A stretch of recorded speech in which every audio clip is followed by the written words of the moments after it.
أعوذ بالله السميع العليم من الشيطان اللعين الرجيم. بسم الله الرحمن الرحيم. الحمد لله رب العالمين، والصلاة والسلام على أشرف الأنبياء والمرسلين سيدنا ونبينا وشفيعنا أبي القاسم محمد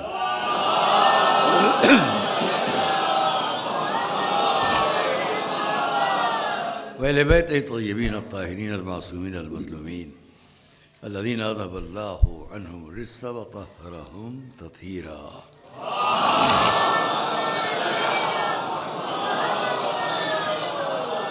ورحمة الله على أعدائهم وقتلتهم وغاصبي حقوقهم أجمعين من الأولين والآخرين. أما بعد، فقد قال الله سبحانه في كتابه المبين وقوله الحق. بسم الله الرحمن الرحيم. إنا أعطيناك الكوثر فصل لربك وانحر إنا شانئك هو الأبتر. صلوات اللہ.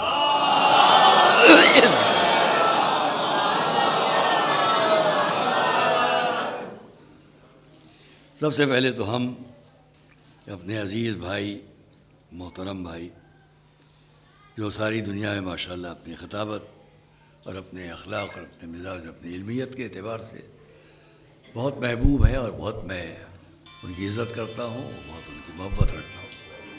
حضرت مولانا شفیق حسن صاحب شفق، جو کہہ نہیں سکتا کہ آج ان کا نام ماشاءاللہ پوری دنیا میں ہے، اور انہوں نے میرے لیے محبت کی بہت سی لفظیں بیان فرمائیں. تو انہوں نے مجھے وعدہ لیا تھا اس مجلس کا، اور میں تقریباً ذہن سے نکل چکا تھا کہ یہ تاریخ ہے، لیکن اس کے بعد مجھے یاد دلایا، اور میں دو دن پہلے مجھے یقین ہوا کہ ہاں یہی تاریخ ہے، مجھے آنا ہے. کل ضرور میری طبیعت بہت خراب تھی، تو مجھے مایوسی تھی کہ شاید میں نہیں آ پاؤں گا، لیکن بہرحال اس کی طرف سے تائید ہے، اور الحمدللہ کہ آپ کے درمیان آنے کا موقع ملا. دوسری بات کہ خود مولانا منتظر جعفری صاحب قبلہ، ان کی عظیم خدمات ہیں، اور ایک مدت سے وہ ایک بہت بڑے ذمہ داری کے امر کو انجام دیتے ہیں. تو ان کی طرف سے بھی جو یہ بات تھی، اور بھی واجب اور ضروری تھا کہ میں آپ کے درمیان حاضر ہو سکوں. میں اتنا اور کہہ لوں آپ سے، اب ٹھیک ہے.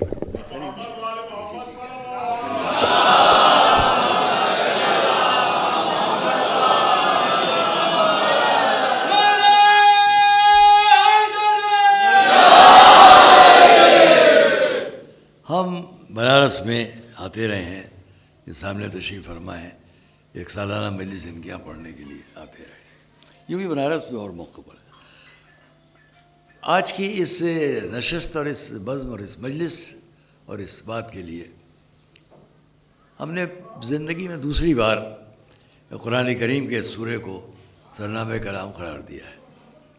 اتفاق ہے کہ پرسوں شب بھی مدرسہ ناظمیہ کی مجلس میں ہم نے اسی سورے سے ابتدا کی تھی، اور یہی فیصلہ ذہنی طور پر کیا کہ ابھی کہ آیا ہم سورہ احزاب کی آیات سے آپ کے سامنے بات شروع کریں یا اس سورے سے. فیصلہ ہم نے یہی لیا کہ نہیں، اسی سورے سے ہم بات شروع کریں گے، اس لیے کہ لفظ کوثر، اس پر بہت کچھ گفتگو ہے، اور مجھے اس پر سمیٹ کر چند باتیں کہنا ہے. کوثر، قرآن کریم ہماری اور آپ کی وہ کتاب ہے کہ جس کے ذریعے ہمیں اپنی شریعت اور دین کی باتیں ملتی ہیں. آج ہماری پوری شریعت، پورا دین، لیکن یہ بھی ذہن میں رکھیے کہ قرآن کی شریعت ہم تک پہنچانے کے لیے اور شریعت قرآن کو ہم کس طرح حاصل کریں، اس کے لیے ہمارے اور آپ سب کے سامنے دو راستے رہے. پہلے تو میں ابھی عرض کر دوں جناب روشن صاحب کو، آج میں نے شاید دوسری دفعہ سنا ہے، ایک مرتبہ اور کہیں سنا تھا، اور ماشاءاللہ بہترین کلام آپ کا، اور پڑھنے کا بھی آپ کا جذبہ، ولولہ بہت اچھا ہے. ایک صلوات بھیجیں محمد علیہ.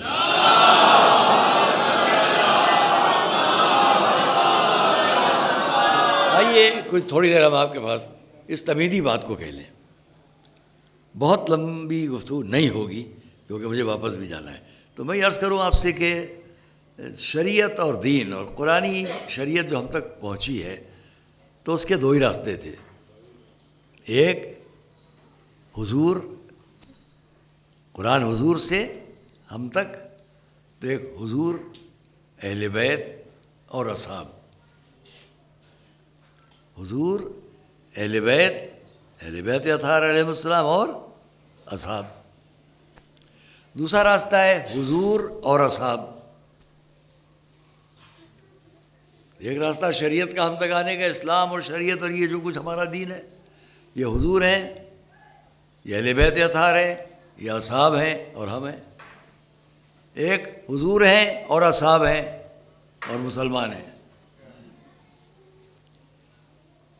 یہ سارا مجمع اور جہاں جہاں بھی عالم اسلام ہے، وہ اگر صرف اس قرآنی سورہ ہی پر جو سامنے ہمارے اور آپ کے، اگر اسی پر غور کر لیں، تب بھی اس کے لیے بہت کچھ دین اور شریعت کی بات واضح ہو جائے گی. کیونکہ رسول سے خطاب ہوا انا اعطیناک الکوثر، ہم نے آپ کو کوثر عطا کیا. اب کوثر کیا بیان کریں گے، لیکن جو ہمارے پاس شریعت پہنچانے کے یہ دو راستے رہے، ایک رسول، ایک ان کے اہل بیت اطہار، اور پھر اصحاب.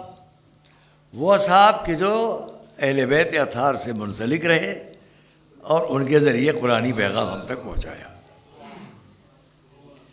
ہمارا سوال ہے عام عالم اسلام سے، کیا قباحت ہے اس بات میں کہ ہم تھوڑا سا راستہ بدل کے چلیں؟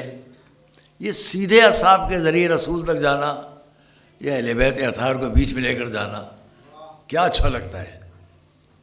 اگر ہم اہل بیت اطہار کے راستے سے ہٹ کر سیدھے رسول تک جانا چاہیں تو نہ جانے کتنی جگہوں پر ہمیں اعتبار اور اعتماد کے لیے بڑی محنت کرنا پڑے گی.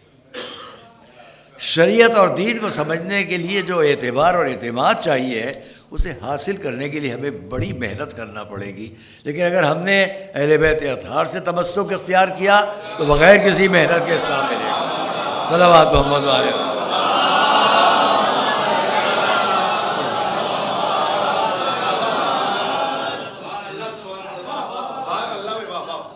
اچھا، یہ کوئی جذباتی بات نہیں ہے، محض اس لیے نہیں کہ ہم بڑی عقیدت سے بات کر رہے ہیں اس لیے بات کہی جا رہی ہے. ذرا تھوڑا سا رنگ مجلس بدل دینے کے لیے مجھے ایک بات یاد آ گئی، وہ پیش کر دوں تو بات سمجھنا آسان ہو جائے گا. تاریخ کے ہی واقعات سے میں ہمیشہ کچھ کہا کرتا ہوں. فرضی واقعہ میں بیان کر کے آپ کا وقت نہیں لوں گا. ذرا صرف اتنی سی بات، حضور بیٹھے ہیں، حضور بھی ہیں، بڑا مجمع ہے اصحاب کا، سبھی ہیں، بڑے چھوٹے بہت لوگ ہیں. ایک بدوی صحرائی عرب آیا،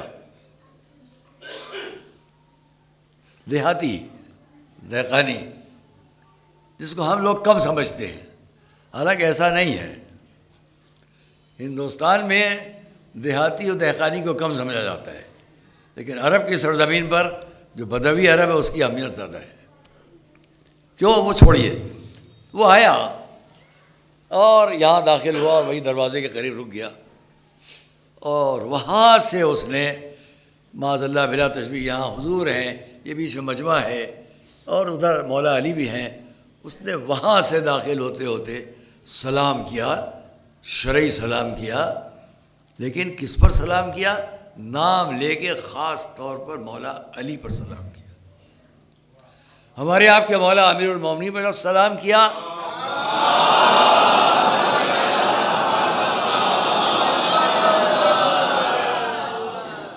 تو بہت سے لوگوں نے پلٹ کر اس سے کہا، اب میں اپنی لفظوں میں کہوں، ہونا دیہاتی،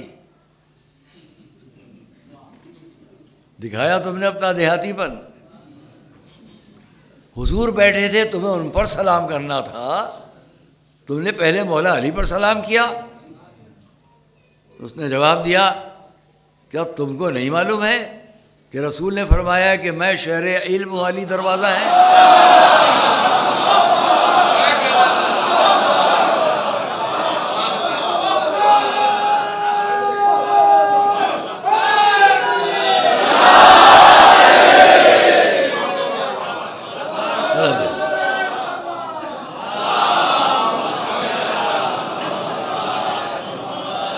الحمدللہ مجھے اس کے بعد کی وضاحت کی ضرورت نہیں ہے، مجموعہ ماشاء اللہ۔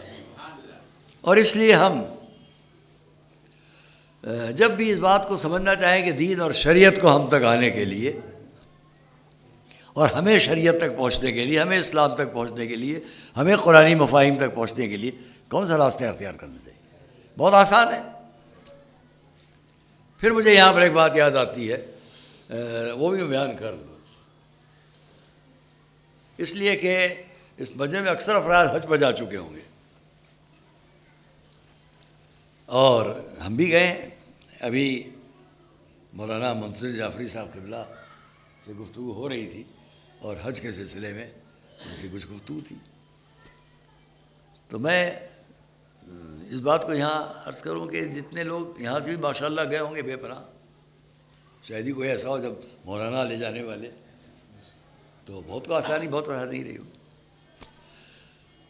جب میں بھی گیا حج پر تو میں نے یہ دیکھا، کیونکہ ذکر ہے شہزادی کا، میں ابھی تھوڑی دیر میں اس موضوع واپس آ جاؤں گا،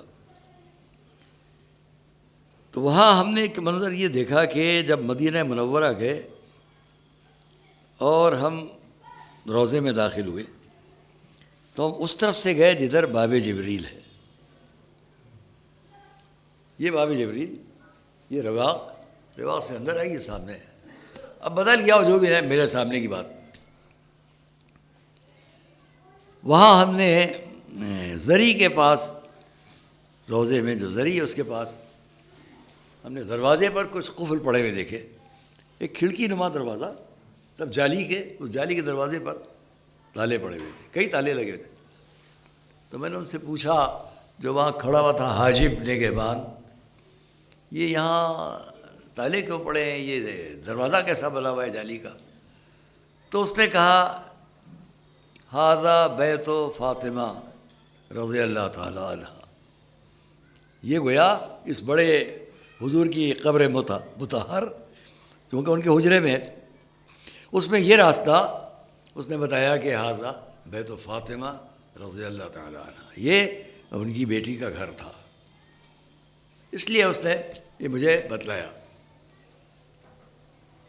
اب مجھے ایک بات یاد آئی یہاں پر، جب میں نے اس کو دیکھا منظر کو، کہ یہ باہر سے ہم آئے اور یہ رواق سے طے کیا، یہ باب جبرائیل سے آئے اور یہ سامنے روضہ اور یہ سامنے زری اور یہ دروازہ، اور وہ بتا رہا ہے یہ بیت فاطمہ۔ میرے ذہن میں ایک بات آئی کہ ایک واعظ سبزواری یا واعظ خراسانی گزرے ہیں، بہت بڑے واعظ تھے، انہوں نے اس واقعے کو لکھا کہ ممبر پر مجھے کبھی مشکل نہیں محسوس ہوئی، لیکن ایک موقع پر مجھے بڑی مشکل پڑی۔ بڑے خطیب تھے، بڑے عالم، بڑے ذاکر، کہ ایک موقع پر مجھے بڑی مشکل، وہ یہ ہوا کہ میں ممبر سے بیان کر رہا تھا قرآن اور وحی و الہام اور فرشتے کا آنا اور رسول تک جانا، یہ آیت لائے کس طرح، وہ آیت لائے کس طرح، تو اس میں انہوں نے یہ بیان کیا کہ تقریباً 12,000 دفعہ جبرائیل رسول تک آئے۔ تو ان کا بڑی مشکل میں پڑ گیا جب ایک چاہنے والے نے بیچ میں کھڑا ہو کے سوال کیا کہ رسول کے پاس تو جبرائیل 12,000 دفعہ آئے، ہمارے مولا کے پاس کتنی بار آئے؟ اگر رسول کے پاس 12,000 دفعہ آئے تو ہمارے حضور، ہمارے مولا کے پاس کتنے بار آئے؟ اس نے کھڑے ہو کے سوال کر لیا۔ اب ان کو بڑی مشکل تھی کہ کیا جواب دے، کہ لیکن جس کے بارے میں سوال تھا ادھری سے شاید مدد ہوئی، اور ہم نے فوراً اس کو جواب دیا، رسول کے پاس 12,000 دفعہ تو ان کے بھائی کے پاس 24,000 دفعہ۔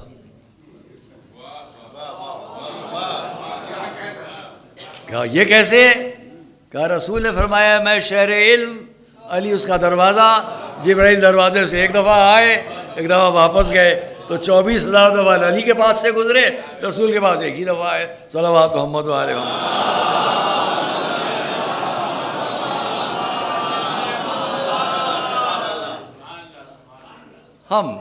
جب ہم نے اس کو دیکھا تو بات سمجھ میں آئی کہ یہ باب جبریل کسی روایت میں نہیں ہے، کسی عالم نے نہیں لکھا، لیکن میرے ذہن نے بات فیصلہ کیا کہ وہ روایت اگر یہاں غور کرو تو کچھ سمجھ میں آتی ہے بات کہ یہ باب جبریل ہے، یہ سیدہ کا گھر ہے، جب بھی آئے جبرائیل تو اسی دروازے سے آئے، اسی دروازے پر آئے۔ ایک صلوات محمد علیہ وسلم۔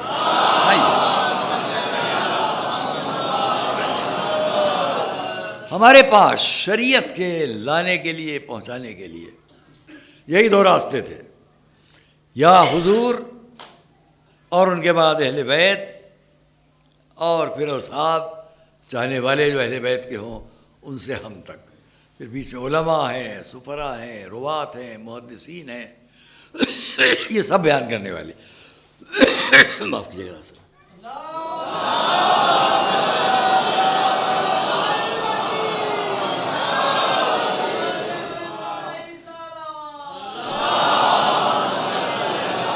دیکھیے، اور دوسرا راستہ جو آپ سے میں نے بیان کیا بس یہ حضور ہے، یہ اصحاب ہے۔ لیکن اصحاب نے بھی، اگر میں اس تاریخی تفصیل میں جاؤں تو بڑا وقت صرف ہوگا کہ حضور کے دور کے بعد جن لوگوں نے اس تاریخ کو بدلنا چاہا اور اس کو مٹانا چاہا، ان کے پاس روات کا سلسلہ پہلے سے ہے، محدثین کا سلسلہ پہلے سے ہے، اور اس لیے ہم کہہ سکتے ہیں کہ واقعہ کربلا سے میں اس بات کو جوڑتا ہوں تاکہ سمجھنا آسان ہو جائے۔ سن 60-61 میں واقعہ کربلا، اور اس سے 20 سال کے بعد، صرف 20 سال کے بعد دو بڑے نام ہمارے سامنے تاریخ میں آئے، ایک ہمارے اور آپ کے امام جعفر صادق صلی اللہ علیہ وسلم،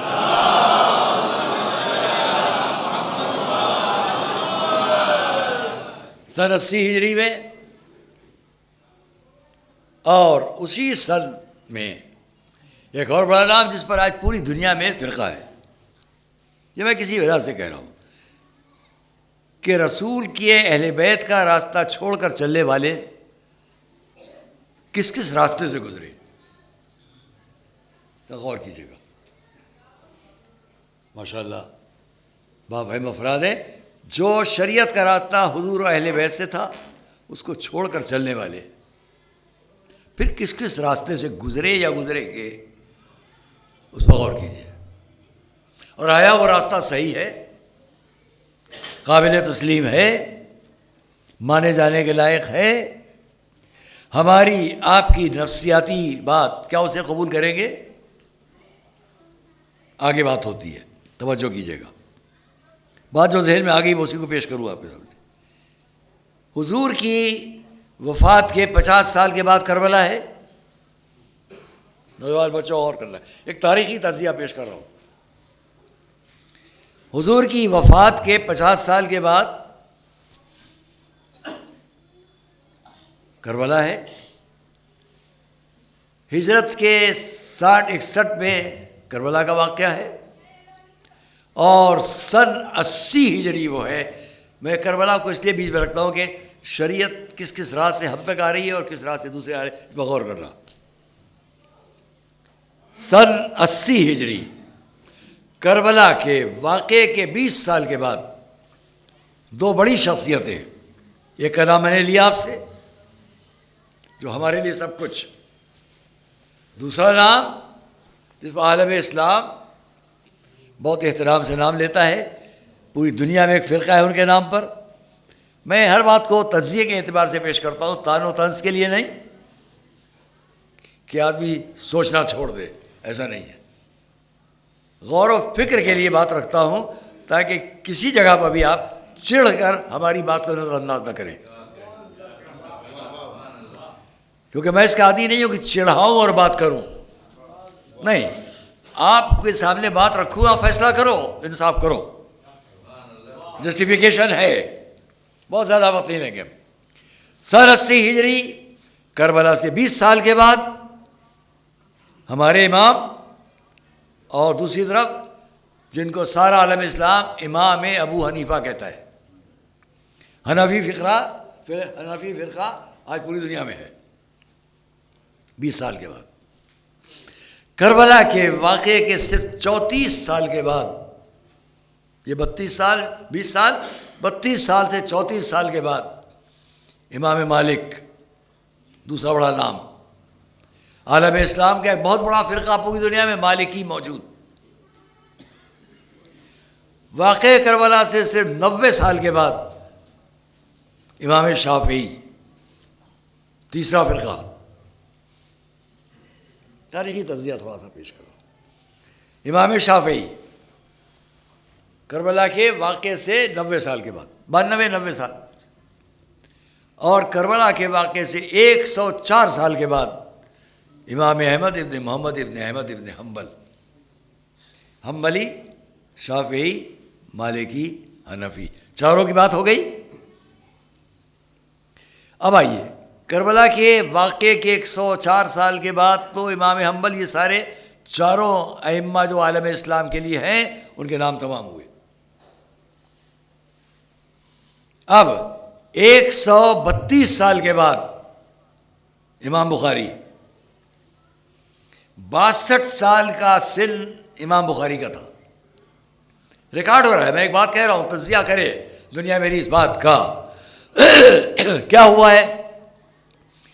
واقعہ کربلا سے 132 سال کے بعد امام بخاری، 62 سال کا سن ہے، 50 سال کے سن تک انہوں نے اپنے اور تحقیقات، علمی باتیں، یہاں سفر وہ سفر، یہ سب زندگی گزاری، اور زندگی کے آخری 12 سال میں انہوں نے صحیح بخاری لکھی. 12 سال تک صحیح بخاری، امام بخاری 12 سال، 62 سال کے سن تک. اور یہ 132 سال کے بعد، پھر اس کے بعد امام مسلم، ان سب لوگوں نے اپنے اپنے سیاحوں کو جمع کیا.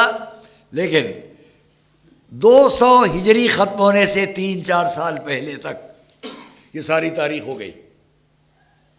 چاروں امام تمام عالم اسلام کے بڑے دونوں راوی کے، جن کی محدثین کی کتابوں میں ان سب کے فتاویٰ، کیا کہا امام بخاری نے امام ابو حنیفہ کے بارے میں،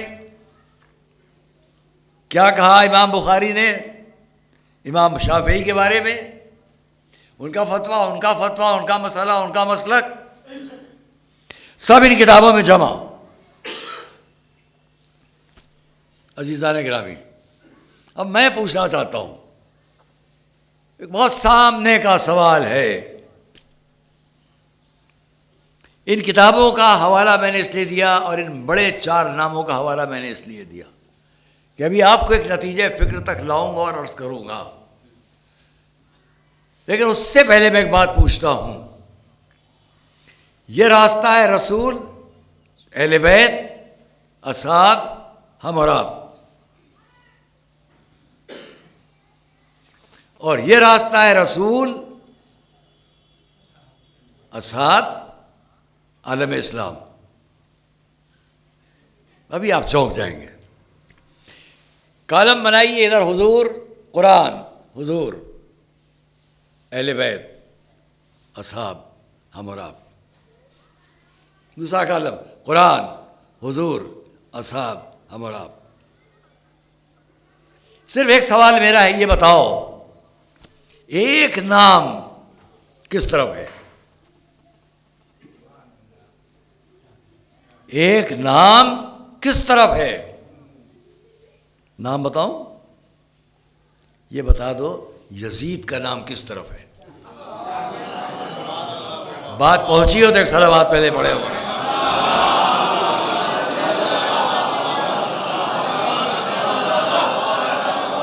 ایک اور صلوات محمد والے ہو.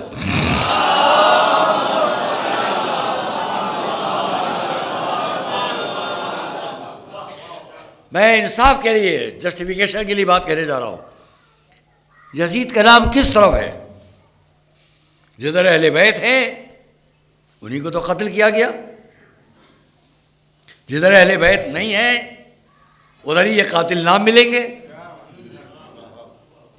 تو اب یہ مجھے بتلاؤ کہ راستہ کون سا ہمارے لیے قابل اعتبار و اعتماد ہوگا. اس لیے کیوں؟ اس لیے کہ جس طرف اہل بیت ہے ادھر تو یزید کا نام نہیں ہے، اور جدھر اہل بیت نہیں ہے ادھر میں نے جتنے نام لیے، امام ابو حنیفہ، امام شافعی، امام مالک، امام حنبل، امام بخاری، امام مسلم، میں نے جتنے نام لیے ہیں ان میں سے کسی ایک کے فتوے میں، کسی ایک کی کتاب میں، کسی ایک کی صحیح میں یزید کی تعریف دکھا دو.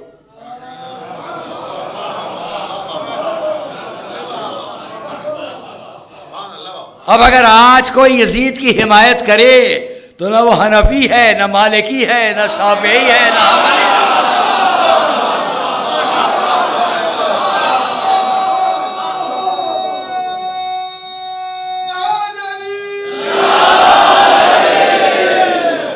صلوات محمد والے محمد.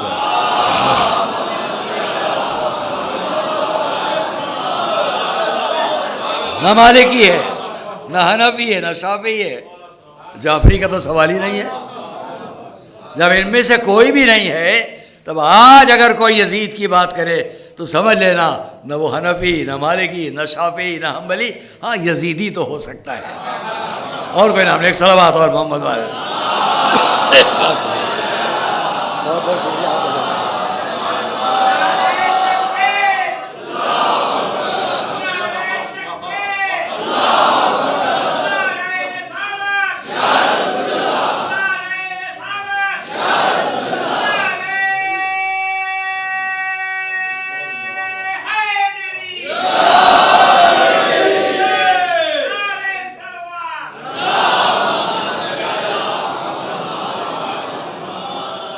اچھا ہم دوسرا بھی تجزیہ فوراً تاریخ کا پیش کر دیں آپ کے سامنے اور بس. اس لیے کہ کربلا کا واقعہ سن 60 ہجری، سن 61 کے شروع میں محرم واقعہ ہوا. اور یزید کے بارے میں اس مجلس کو، اس میں بات کو، میں یزید اور اس بات کو پڑھنے کے لیے نہیں بیٹھا تھا. بات آ گئی تو میں نے کہہ دی. لیکن جو سلسلہ ہم تک آیا ہے اس کو تمام کرنے کے لیے ایک دلیل اور دے دیتا ہوں. بس میرا ایک تاریخی تجزیہ ایک استدلال کی شکل میں اور ہے، وہی بیان کر دوں. پوری شریعت قرآن سے ملتی ہے، اور قرآن کریم میں ہم کو اور آپ کو جتنی منزلوں سے گزارا گیا ایک دن میں نہیں. یہ قرآن ہمارے اور آپ کے سامنے 23 سال کی مدت میں آیا. 13 سال مکہ معظمہ میں، 13 سال میں سب سے پہلی بار جب اس قرآن کے سائے میں لوگوں کو لانے کی بات ہوئی کہ اس کے پرچم تلے آ جاؤ، تو اس میں حضور نے حکم دیا اے علی جاؤ. وہ واقعہ نہیں بیان کرنا ہے. اے علی جاؤ ان کو بلا لاؤ. اور 40 آدمی آئے، دسترخوان بچھا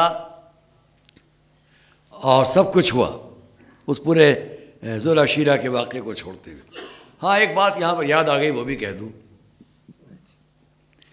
کہ پھر علماء اسلام میں نے جن کے نام لیے ان کی طرف سے بھی جو کوتاہیاں ہوئی ہیں ان کو میں نقل کرتا، لیکن پوری بات الگ ہو جائے گی. بہت سی جگہوں پر روایات میں کوتاہیاں ہیں. مثلا خود صحیح بخاری کی تفسیر میں جاؤ. جو بات ابھی چھیڑی وہ بعد میں کہہ لوں گا، یہ بات سامنے آ گئی تو کہہ لوں. تفسیر بخاری، آیات کی تفسیر میں امام بخاری نے جو لکھا میں نے غور کیا، دیکھا اس میں تمام تفسیر کے اندر ابو ہریرہ سے تقریباً 144 جگہ روایات، مولا علی سے 3 جگہ روایت،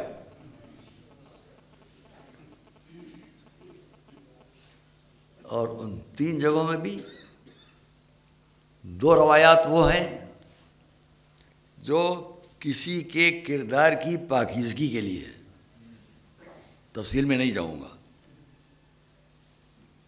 کسی کی بات کی صفائی دینے کے لیے۔ جب لوگوں کو ضرورت ہوئی کہ ایک بڑی شخصیت کے کردار کی وضاحت اور اعتبار قائم ہونے کی بات ہو جائے، وہاں علی کی ضرورت پڑی۔ اور میں ابھی آ رہا تھا جب یہاں لکھنؤ سے، تو میں ایک کتاب دیکھ رہا تھا، اس میں مجھے ایک جملہ نقل آیا سامنے، اور نقل کر دوں آپ کے سامنے، جن کے بارے میں اشارہ ہے، کیونکہ لوگ یہ نہ کہ میں طعن و طنز کی بات کروں، سمجھنے سمجھانے کی بات ہے کہ یا علی کی گواہی، امام حسن، بات تمام کر لوں، امام حسن امام حسین سے کوئی روایت نہیں، جو اہل بیت جو صبح سے شام تک رسول کے ساتھ گھر میں باہر، علی کا قول، کوئی آیت نہیں ہے جس کا میں گواہ نہ ہوں، ان سے صرف 3 روایتیں، حسنین سے کوئی نہیں، معصومہ سے صرف 1۔ خیر مجھے اس تجزیے میں نہیں جانا ہے، وہاں اتنا کہہ دوں کہ علی سے بھی جہاں ضرورت پڑی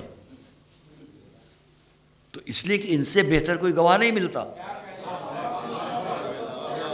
ان سے زیادہ اس معاملے کے لیے، اس واقعے کے لیے ان سے زیادہ مستحکم، مضبوط، سچا گواہ نہیں ملنے والا تھا۔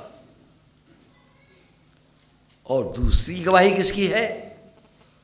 جس پر خود ناز کیا کسی شخصیت نے اپنی بات کے لیے، اگر آپ کو یا رسول اللہ، اگر میری بات کا آپ کو یقین نہیں ہے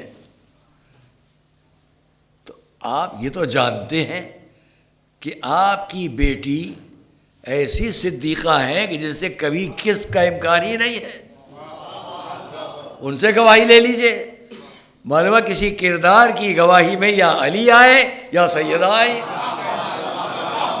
عجب بات ہے، جب کردار کی گواہی چاہیے تو یہ دونوں منظور، اور جب کسی اور مسئلے میں گواہی چاہیے تو دونوں نامنظور۔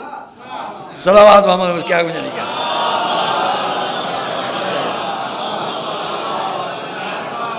میں نے آپ کے فہم و فراست پر چھوڑا، لیکن اتنا کہوں گا کہ شریعت کے اس پورے سلسلے کو سامنے رکھو تو ذوالعشیرہ، اور وہاں بھی یہ ان لکھنے والوں نے کیا لکھا، پھر وہاں پر بھی ہلکا کیا گیا اس بات کو یہ کہہ کر کہ ہاں کم سن لوگوں میں سب سے پہلے ایمان لانے والے علی،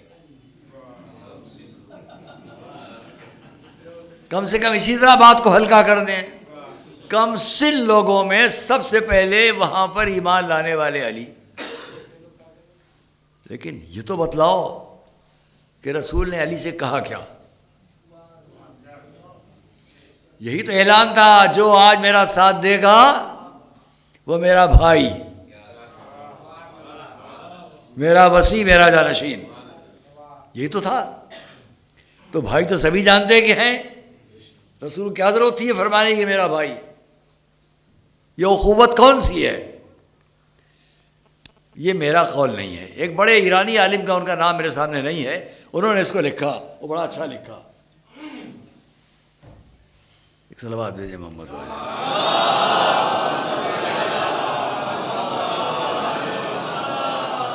انہوں نے اس کو لکھا اور بڑا اچھا لکھا کہ تعجب ہے ان لوگوں پر جو یہ کہتے ہیں کہ علی سب سے پہلے کم سنی میں ایمان لائے۔ کم سے کم اتنا تو سمجھ لو کہ علی کا کم سنی کا ایمان اتنا قیمتی تھا کہ رسول نے اسی کو چاہا، اور کم سنی میں علی کا فیصلہ اتنا بڑا تھا کہ بعد کے لوگوں نے 40 سال کی سن پر اختیار کیا۔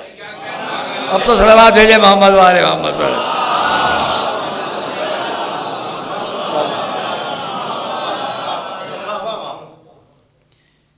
میں اس ذوالعشیرہ کو نہیں بیان کر رہا ہوں، وہاں سے لے کر ذوالعشیرہ، دعوت ذوالعشیرہ، مکے کے 13 سال مدینے چلیے ہمارے ساتھ، مکے کے 13 سال، حضور کی زندگی 53 سال کی ہو گئی،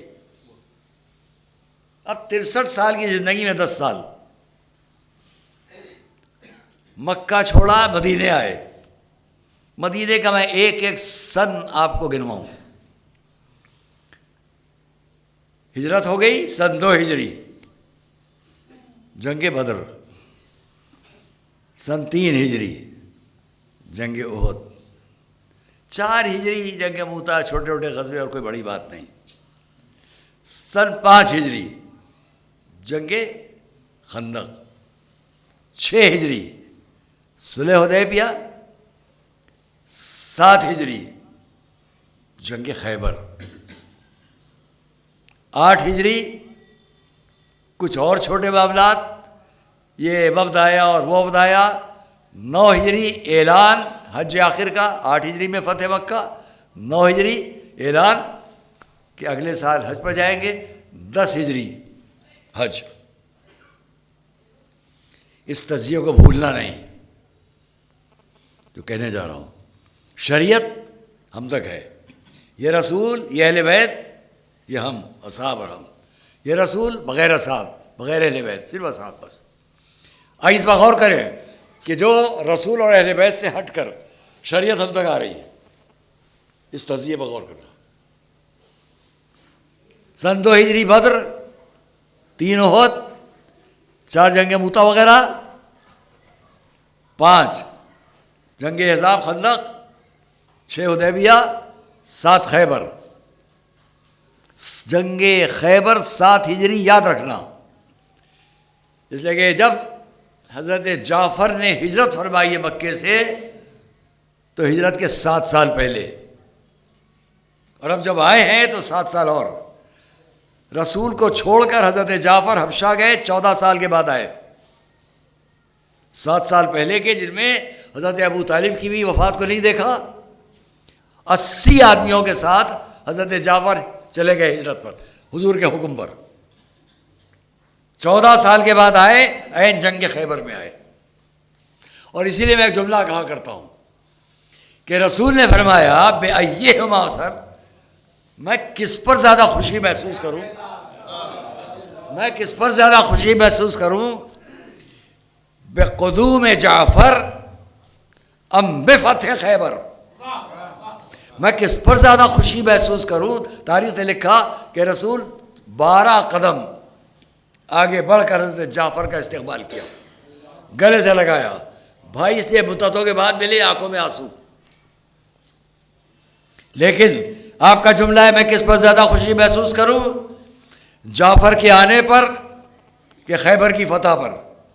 میرا جملہ یہاں پر ہے، یہ بھی دنیا اسلام غور کرے، کیونکہ یہ میرا جملہ نہیں ہے بلکہ بہت بڑے راوی مورخ عالم اسلام کے ابن الوردی کا میں جملہ نقل کر رہا ہوں، لفظ نقل کر رہا ہوں۔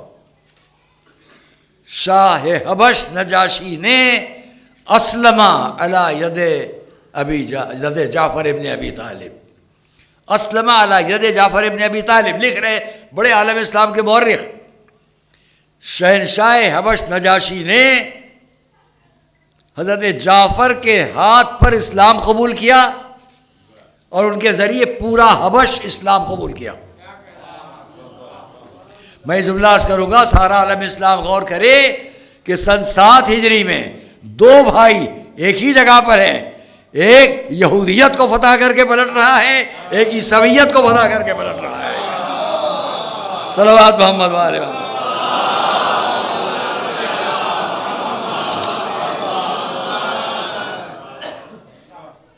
7 ہجری، 8 فتح مکہ، بس عزیزان گرامی یاد رکھنا، 8 فتح مکہ، 9 اور 10 ہجری رسول کی زندگی کے آخری 2 سال۔ ذرا میں پھر یاد دلاؤں، قرآن، شریعت، یہ راستہ اور یہ راستہ، بار بار تکرار نہیں کروں گا، یہ راستہ رسول، اہل بیت، اصحاب اور ہم، رسول صرف اصحاب اور آج عالم اسلام. ذرا فیصلہ کرو کہ رسول نے مکے کو چھوڑا، مدینے آئے، سن 8 ہجری میں فتح مکہ. بھولنا نہیں اس تجزیے کو. سن 8 ہجری رسول کی زندگی کے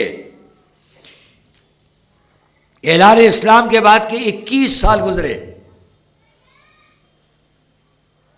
اعلان اسلام کے بعد، قرآن کے ظاہری نزول کے بعد، مکے سے لے کے مدینے تک، فتح مکہ آنے تک، میں نے آپ کو ایک ایک سن کی تاریخ بتا دی بہت اجمال کے ساتھ. 21 سال. اب یہ بتلاؤ مجھے،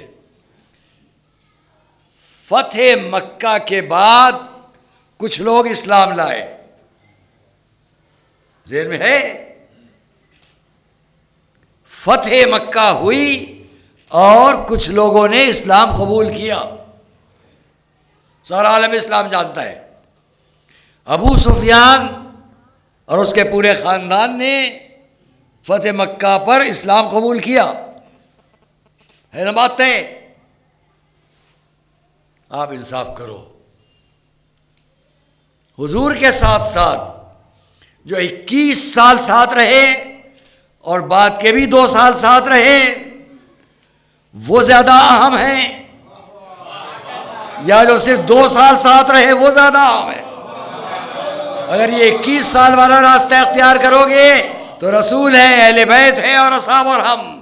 اور اگر دوسرا راستہ اختیار کرو گے تو صرف 2 سال والے ساتھ ملیں گے، 21 والے نہیں ملیں گے.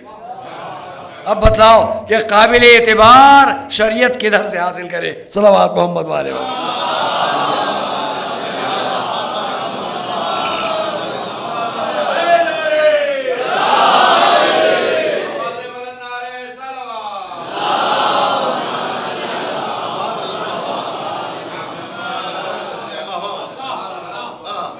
اور جب حج آخر ہوا تو اس حج آخر میں سب ہیں. اب مجھے یہاں پہ وہ سب نہیں بیان کرنا ہے کہ حج آخر سے واپسی میں کیا کیا ہوا. ہاں اتنا ہے کہ اس پوری شریعت کی ابتدا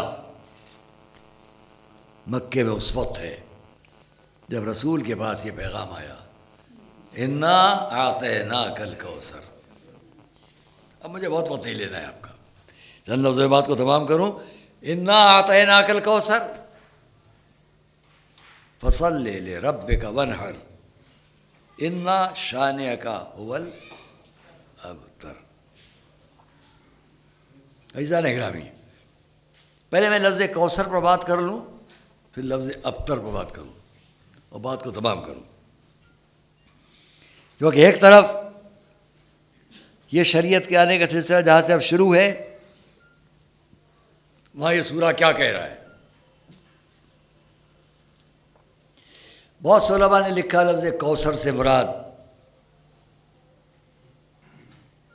لفظ کوثر سے مراد خیر کثیر، کہ رسول کو بڑی کثرت سے خیر کے امور دیے گئے، خیر کثیر. کسی اور نے لکھا کہ رسول ممبر پر گئے، اس سورے کی تلاوت فرمائی، اور جب نیچے اترے تو لوگوں نے پوچھا، یا رسول اللہ آپ نے سورے کی تلاوت فرمائی کہ اللہ نے کہا آپ سے ہم نے تمہیں کوثر عطا کیا، تو اس کی عبادت کرو، نماز پڑھو اور ونحر، دونوں ترجمے یا قربانی پیش کرو. دوسرا یہ کہ نہیں ہاتھوں کو اس طرح کر لو، اس طرح ہاتھوں، اس طرح ہاتھوں کرو، اس طرح ہاتھوں کر لو. نعرے تکبیر لگانے کے لیے اس طرح، یا تکبیر کی آواز بلند اس طرح ہاتھوں، مختلف شکلیں. ونحر ان شانئک هو الابتر، یقیناً آپ کا دشمن ابتر ہے. ابتر کسے کہتے ہیں آپ جانتے ہوں گے، پھر بھی جو بچے نہیں جانتے ان کو بیان کروں. عربی زبان میں ابتر، الف بے تے رے، اس کو کہا جاتا تھا جس کی آگے اولاد نہ ہو، تو وہ ابتر ہے. حضور نے ممبر پر جب اس کو خطاب فرمایا، لوگوں نے پوچھا یا رسول اللہ آپ کو اس نے کہا کوثر عطا کیا، کیا مراد ہے؟ فرمایا اس نے جنت میں ایک نہر جاری کی ہے جس کا اختیار مجھ کو دیا گیا، میرے لیے، نہر کوثر جس کو آپ کہتے ہیں آب کوثر، وہ مجھے دی گئی۔ اس کو مختلف روایات کے بعد پھر ایک اور روایت کہ مراد کوثر سے نبوت، کہ مجھے نبوت دی گئی۔ پھر ایک اور جگہ لکھا گیا قرآن، کوثر سے مراد قرآن۔ ایک اور روایت کرنے والے لکھا کوثر سے مراد شفاعت۔ ایک اور نے لکھا، میں سب آپ کے سامنے بہت ہی معتبر مستند افراد کے حوالے پیش کر رہا ہوں، نام نہیں لوں گا سب کے اب۔ ایک اور نے لکھا کوثر سے مراد حضور کے ساتھ جو کثرت اصحاب و کثرت اشیاء، ماننے والوں کی کثرت، چاہنے والوں کی، ماننے والوں کی، اتباع کرنے والوں کی، پیروی کرنے والوں کی کثرت۔ پھر بہت اہمیت سے ایک اور شخص نے لکھا اس بات کو کہ اور کثرت سے مراد رسول کے لیے کثرت نسل، نسل کی کثرت اور ذریت کی کثرت جو ان کی بیٹی فاطمہ کے ذریعے ہو۔ صلوات پڑھے محمد علیہ۔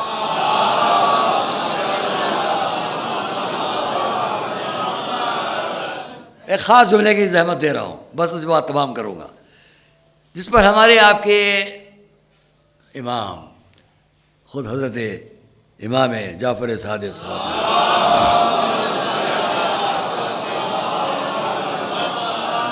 وسلم نے یہ فرمایا کہ بہتر یہ ہے کہ جتنے بھی معانی بیان کیے گئے سب اس ایک لفظ کوثر کے اندر ہیں، سب معنی مراد ہیں۔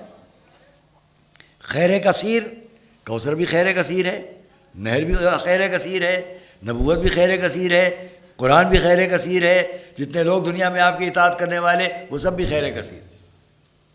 لیکن میں یہاں پر لفظ ابتر کو سامنے رکھ کے ایک بات اب آپ سامنے کہوں۔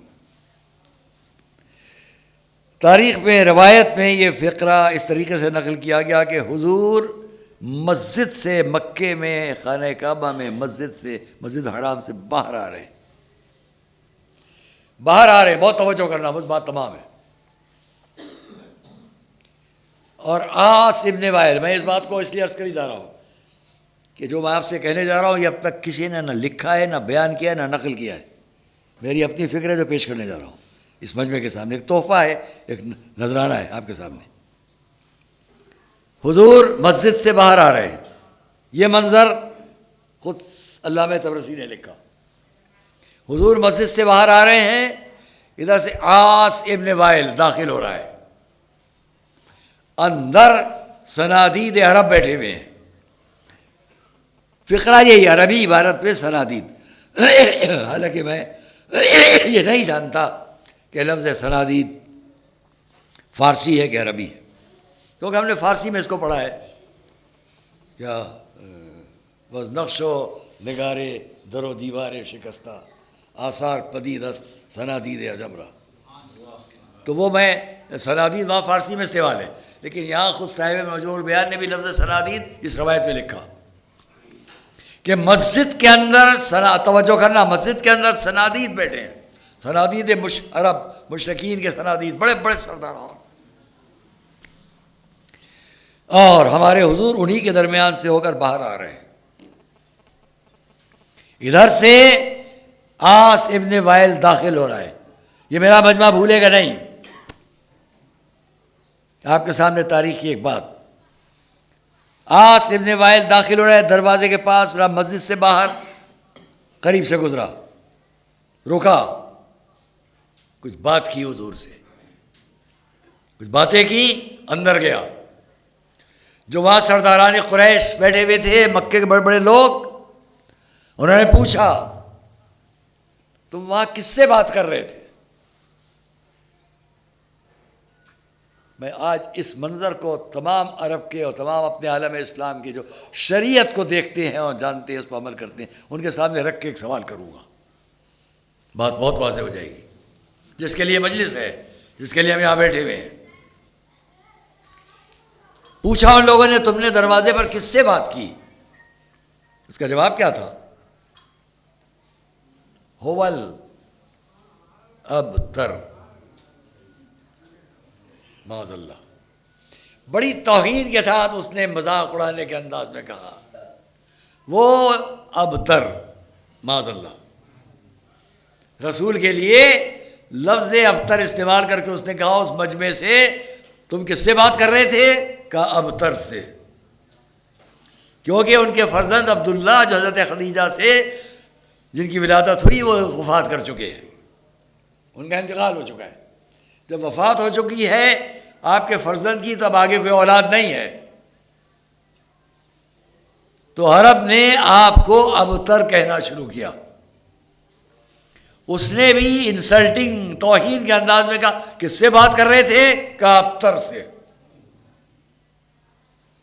میرا مجمع سن کر سناٹے میں ہے کہ نہیں؟ میں آج سارے عالم اسلام سے ایک سوال صرف کروں گا بس، خدا را یہ بتلا دو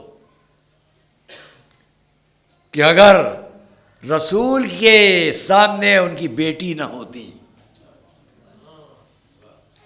تو آج تمام عالم اسلام جو اپنے رسول کی مدح کو کبھی کم نہیں ہونے دینا چاہتا ہے، یہ بتلاؤ کہ رسول کی ذات کے ساتھ ایک لفظ ابتر آج تک وابستہ ہوتا کہ نہ ہوتا؟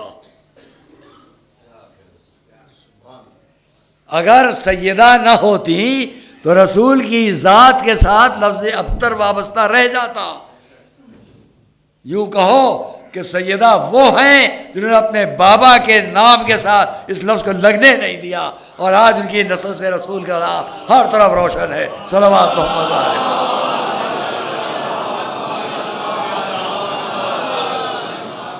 قرآن نے کہا انما یرید اللہ لیذھب عنکم الرجس اہل البیت ویطہرکم تطہیرا، تو پاک کرنے کی بات،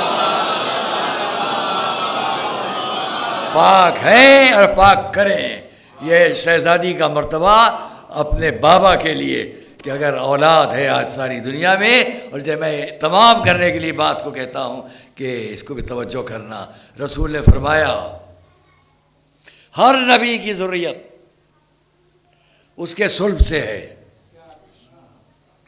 ہر نبی کی ذریت اس کے صلب سے ہے، رسول فرما رہے ہیں، لیکن میری نسل میری ذریت علی کے صلب سے ہے۔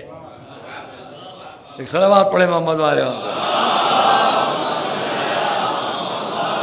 میری نسل میری ذریت علی کے صلب سے، اب کوئی یہ نہ کہے کہ ہم نے ان کو گھٹایا ان کو بڑھایا، اس لیے کہ رسول نے پہلے ہی ضمانت لے لی یہ فرما کر انا وعلی من نور واحد، جب ایک ہی نور سے ہے تو یہ صلب بھی ان کا ہے اور وہ صلب بھی ان کا ہے۔ صلوات محمد والے۔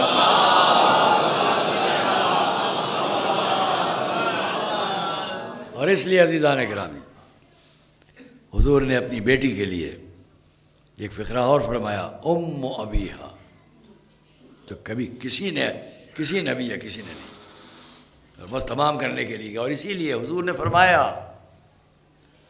ابنتی فاطمہ، میری بیٹی فاطمہ وہ ہے کہ ما تکاملت النبوہ لنبی، کسی نبی کی نبوت مکمل نہیں ہوئی حتی اقر بفضلہا و محبتہا، جب تک کہ اس نے اس نبی سے سیدہ کی محبت اور فضیلت کا اقرار نہیں لے لیا۔ صلوات محمد علیہ وسلم۔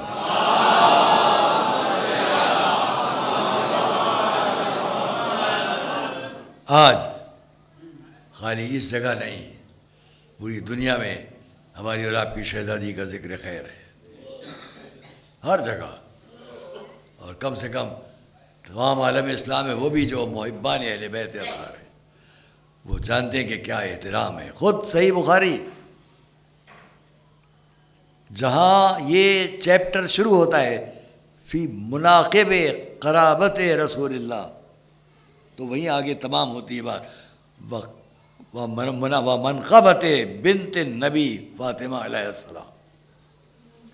اس کے بعد قال النبی ابنتی فاطمہ سیدۃ نساء اہل الجنہ، یہ فضیلت کسی اور کے لیے نہیں ہے وہاں، جس کو امام بخاری نے جب منقبت قرابت داران رسالت شروع کی تو سیدہ کے لیے عنوان، کون ہے فاطمہ؟ جنت کی عورتوں کی سردار، اور وہ میری اور آپ کی شہزادی، جس کی یہ عظمت ہو کہ اگر آ رہی ہیں تو رسول تعظیم کو اٹھیں، رسول تعظیم کو اٹھیں اپنی بیٹی کے لیے۔ میں اس لیے کہا کرتا ہوں رسول کون ہے؟ سید الانبیاء، تمام انبیاء کے سردار، افضل انبیاء، تمام انبیاء میں سب سے افضل۔ دوستو عزیزو، اذا غور کرنا کہ جب سیدہ آئیں اور رسول تعظیم کو اٹھیں، سید الانبیاء، تو رسول نہیں اٹھے خالی، آدم اٹھے، نوح اٹھے، ابراہیم اٹھے، موسیٰ اٹھے، عیسیٰ اٹھے، صلوات محمد والے محمد۔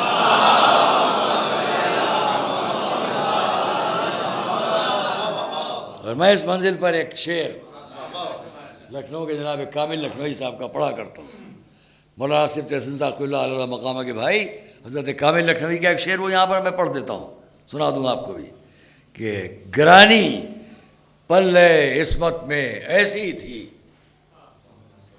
کہ دیکھا ہے، گرانی پلے عصمت میں ایسی تھی کہ دیکھا ہے، پہ تعظیم اٹھ جاتا تھا وزن مرسل اعظم۔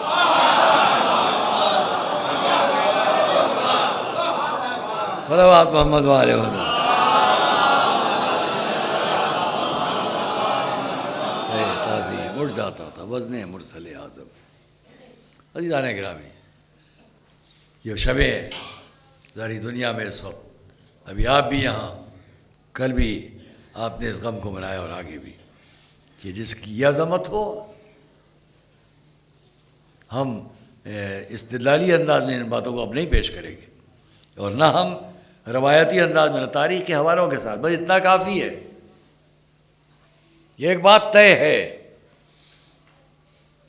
کہ ہماری اور آپ کی شہزادی جو رسول کی بیٹی ہے،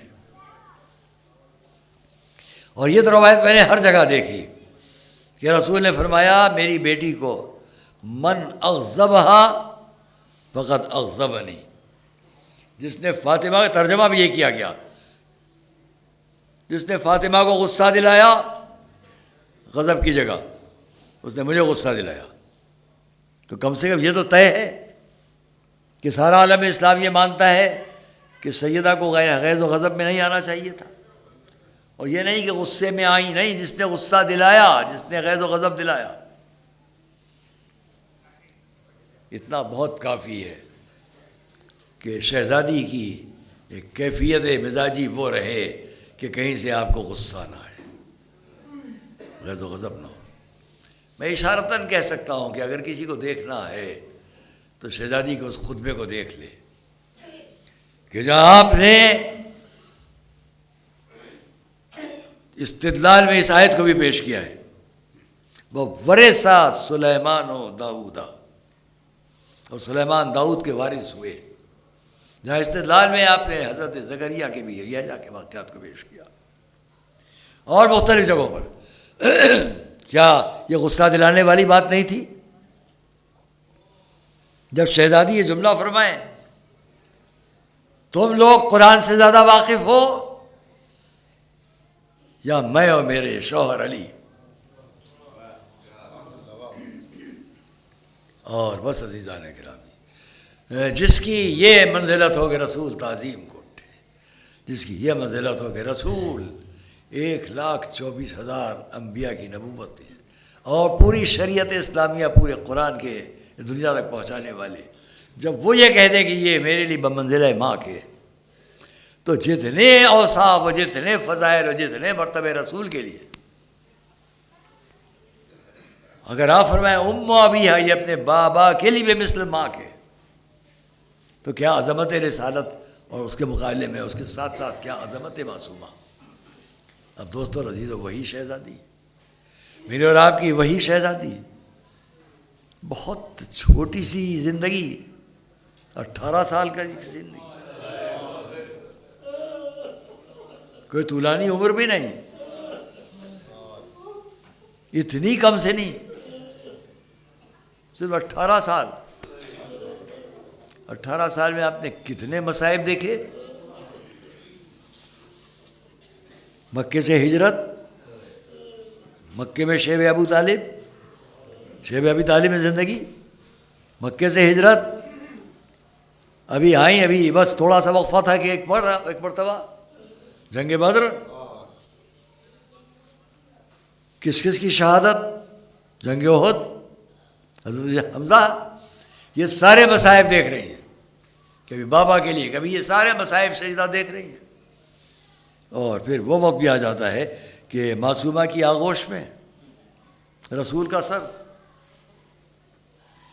یہاں پر ایک لکھنے والے نے بڑی اچھی بات لکھی کہ اس گھرانے کے لیے موت کی کوئی حیثیت نہ تھی، اور میرا جملہ یہاں پر یہ ہے کہ 2 موقع رسول کی وفات کے بعد، رسول کی وفات سے لے کے بعد تک ہم نے 2 وقت وہ دیکھے جب شہزادی کے چہرے پر خوشی آئی، ورنہ صرف غم۔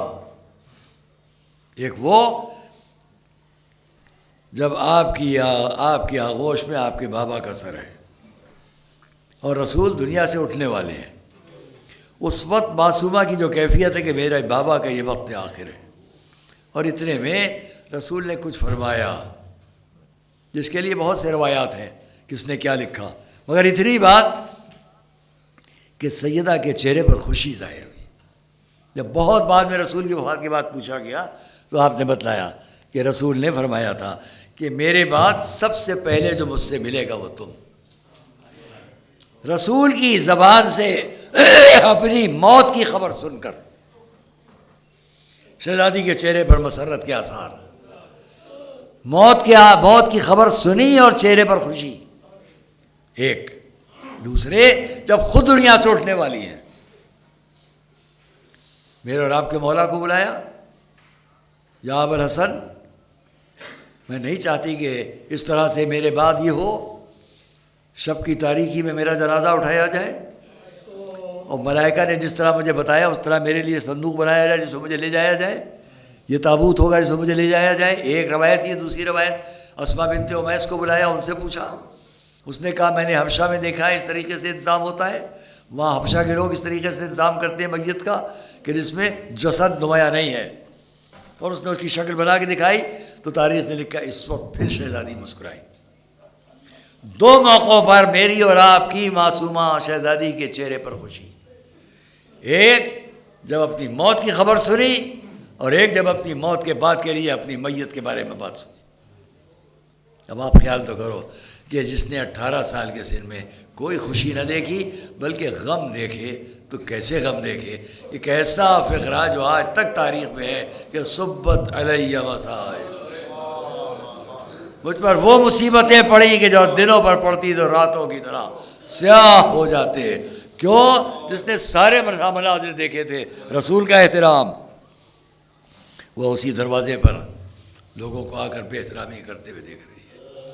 ہاں عزیزوں اور دوستوں، وہ وقت بھی آیا کہ ہماری اور آپ کی شہزادی، ایک وقت آیا کہ زیادہ وقت بعد میں نہیں تھا، لیکن اس کے باوجود مولا علی کی اس روایت کو آپ کے سامنے نقل کروں گا کہ ایک موقع پر سیدہ نے مجھ سے وہ لباس مانگا جو رسول کے جسم پر وقت آخر تھا اور جس میں انہوں نے غسل دیا۔ وہ لباس مانگا، میں نے لا کر دے دیا، تو سیدہ نے اپنے بابا کے اس لباس کو لیا اور اپنے چہرے سے لگا کر رونا شروع کیا، اس طرح روئی کہ غش کھا کے گر پڑی۔ بعد میں علی نے اس لباس کو مخفی کر دیا کہ اب سیدہ کی نظر نہ پڑنے پائے۔ جو رسول کے بعد اس طرح زندگی گزار رہی ہے وہ یہ بھی دیکھ رہی ہے کہ ہاں قریب وہ وقت بھی آ رہا ہے کہ دنیا کا سلوک ان کے بچوں کے ساتھ کیا ہوگا۔ یہی وجہ ہے کہ آخر میں وصیت فرمائی، اے علی پردہ شب میں میرا جنازہ اٹھایا جائے، اس طرح کے تابوت پہ اٹھایا جائے، اور دیکھیے نام بتلائے سیدہ نے، کون کون عورتوں میں آئے گا، کون کون مردوں میں آئے گا۔ ان سب کے نام، یہ ام سلمہ ہوں گی، یہ ام ایمن ہوں گی، یہ فضہ ہوں گی، یہ زینب ہوں گی، یہ ام کلثوم ہوں گی، یہ حسنین ہوں گے، یہ مقداد، یہ سلمان، یہ عمار۔ ان سب کے نام سیدہ نے اس لیے بتا دیے کہ تاکہ کوئی اور غیر آنے نہ پائے۔ اور عزیزان گرامی، جب وہ وقت آ گیا کہ علی کو خبر ملی کہ اب سیدہ دنیا میں نہیں ہیں، آ کر غسل و کفن دینے کے بعد جب بند کفن باندھنا چاہا تو اس سے پہلے آواز دی، زینب، ام کلثوم، حسنین آؤ آ کر اپنے مادر گرامی کا آخری مرتبہ دیدار کر لو۔ ہاں عزیزوں اور دوستو، میں اتنا کہوں گا، یا علی آپ نے بچوں کو بلا لیا کہ سیدہ کو وقت آخر آ کر دیکھ لیں۔ کیا میں ایک اور منظر یاد دلاؤں؟ جب ایک بچی ہے جلتے ہوئے خیموں سے باہر نکل رہی ہے، چہروں پر تماچے لگائے جا رہے ہیں، جزاکم اللہ خیر الجزا۔ یہاں تک کہ وہ وقت بھی آیا کہ مولا علی نے اب معصومہ کو، شہزادی کو جب غسل دے لیا تھا تو ایک مرتبہ چیخ مار کر روئے۔ باہر لوگوں نے پوچھ لیا بعد میں، یا علی یا آپ کی آواز کیوں بلند ہوئی؟ جواب دیا، میں نے جو دیکھا اس کے بعد کیسے آواز نہ بلند ہوتی؟ سیدہ کے جسد پر جو نشان دروازے کی گرنے کا دیکھا، جو اور نشان دیکھے، علی جیسا صابر۔ ہاں عزیز اور دوستو، وہ میں بات تمام کروں، آخر وہ وقت آیا کہ رات کے سناٹے میں شہزادی کا تابوت گھر کے چند لوگ لے کر چلے۔ آپ بھی غم منا رہے ہیں، آپ بھی آنسو بہا رہے ہیں، لیکن ذرا اس منظر کا تصور کریں کہ جب سیدہ کو سپرد خاک کر کے بچے پلٹے، یہ حسنین آئے، یہ علی آئے، دروازے کے قریب زینب کھڑی تھی، ام کلثوم کھڑی تھی، دوڑ کر اپنے بھائیوں کے گلے میں ہاتھ ڈال دیے، آواز ہی بھیا کیا مادر گرامی کو سپرد خاک کر آئے؟ جواب دیا، ہاں میں وہاں ایک مرتبہ میں اتنا کہوں گا کہ زینب نے حسنین نے بہنوں کو تسلی تو دی۔ آئیے کربلا کا منظر ہے جہاں ایک پھوپھی اپنے بھتیجے کے شانے پر ہاتھ رکھے ہوئے، بیٹا ذرا غش سے آنکھ کھولو، اب جو دیکھا نو کے نیزہ پر سر حسین بلند ہے، آغاز دیا بتا علیہ السلام، سلام علیہ ایام القلب ینقلبون بارلا بق محمد والے محمد۔ شرکائے مجلس کو ان کے دلی شرعی مقاصد میں کامیابی عطا فرما، جو مریض ان کے امراض سے انہیں شفا عطا فرما، جو کسی فکر و تردد میں ان کو اس سے نجات عطا فرما، بحق محمد والے محمد۔ ہم سب کو زندگی کی آخری سانس تک راہ محبت اہل بیت پر ثابت قدم رکھ، ظہور حضرت حجت میں تاجیل فرما۔